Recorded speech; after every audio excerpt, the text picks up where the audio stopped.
Imagine this. It is the darkest period of the Second World War, somewhere in the quiet English countryside. Inside what looks like an ordinary mansion, a secret battle is taking place. Not a battle of tanks, not a battle of trenches, not a battle fought with bombs or rifles. This was a different kind of war, a war fought with pencils, paper, radio signals, mathematics, and people who worked in silence. Day after day, night after night, the place was called Bletchley Park. From the outside there was nothing unusual about it. Green gardens, old brick buildings, narrow paths, a peaceful English estate. But behind those walls, one of the most important secret operations of the war was unfolding inside Bletchley Park. Mathematicians, linguists, engineers, chess players and codebreakers worked side by side. Their task sounded simple, read Germany's secret military messages. But in reality, it was almost impossible. Most of those messages were protected by a machine called Enigma. At first glance, Enigma looked like a typewriter, but inside, a set of rotating wheels changed every letter into another one. Every day the settings changed.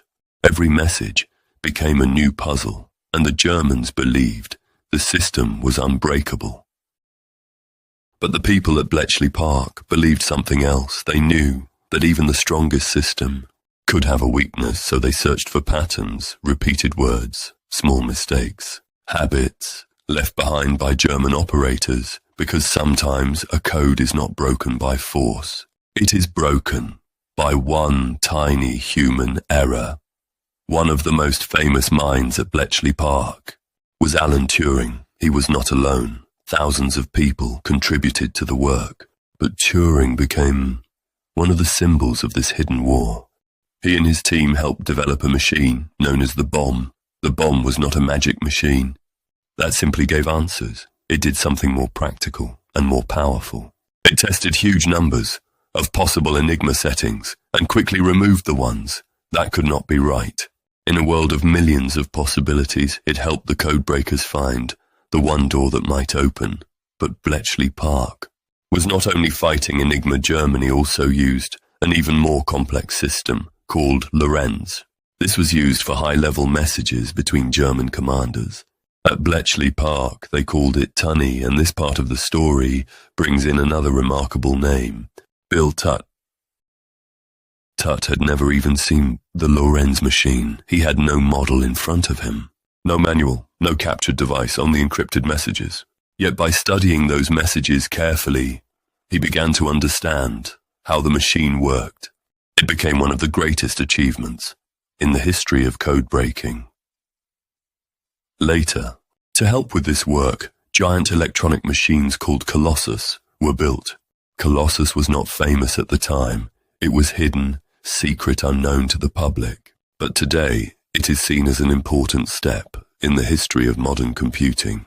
It did not stand on the battlefield, but it worked behind the scenes, helping shape decisions that could change the course of the war. Life at Bletchley Park was exhausting.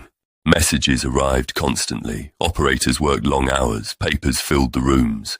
Calculations were checked again and again.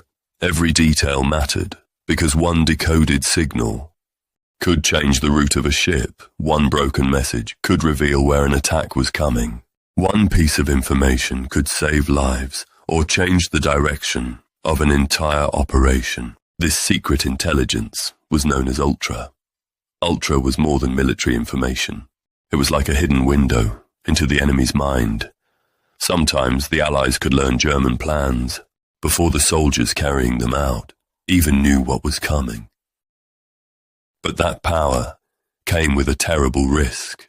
If Germany discovered that its codes had been broken, everything would change overnight. New machines, new settings, new systems, and Bletchley Park's advantage could disappear. So the most important rule was silence.